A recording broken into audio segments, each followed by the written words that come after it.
திருச்சியில் திருக்குறள் திருமூலநாதர் அறக்கட்டளை சார்பில் நடைபெற்ற 13ஆம் ஆண்டு திருக்குறள் ஒப்பித்த போட்டியில் 100 மாணவர்களுக்கு மொத்தம் 1 லட்சம் பரிசு வழங்கப்பட்டது.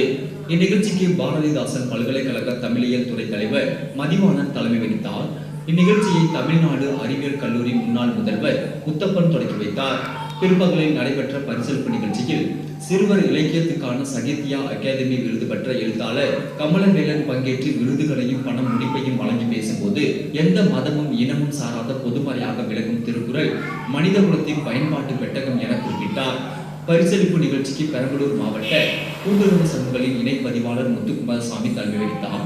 முதல் 5 குறள்களை ஒப்பித்தவர்களுக்கு பாராட்டு பரிசும், முதல் 1330 குறள்களையும் ஒப்பித்தவர்களுக்கு விருதுகளும் வழங்கப்பட்டது. இந்நிகழ்ச்சிக்கு மாநிலம் முழுவதும் இருந்து 103 பேர் கலந்து கொண்டனர்.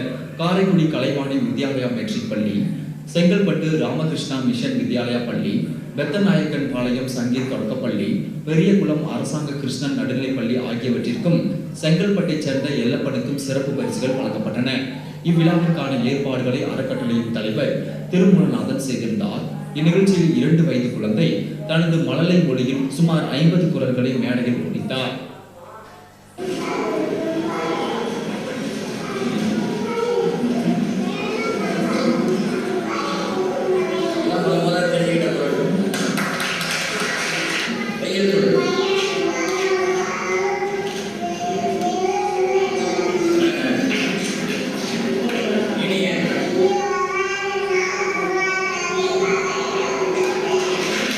குறிப்பாக என்னுடைய திருக்குறள் திருமூலநாதன் அறக்கட்டளை வழியாக கடந்த 18 ஆண்டுகளாக திருக்குறள் ஒப்பிக்கின்றவர்களுக்கு நாங்கள் பரிசும் பட்டமும் வழங்கியுள்ளோம். திருக்குறள் திருவருட்செல்வி, திருக்குறள் திருவருட்செல்வன் என்ற பட்டத்தோடு 1330 ரூபாய் முன் வழங்கிக் கொண்டிருந்தோம். 1500 ரூபாயாக அதை உயர்த்திருக்கிறோம்.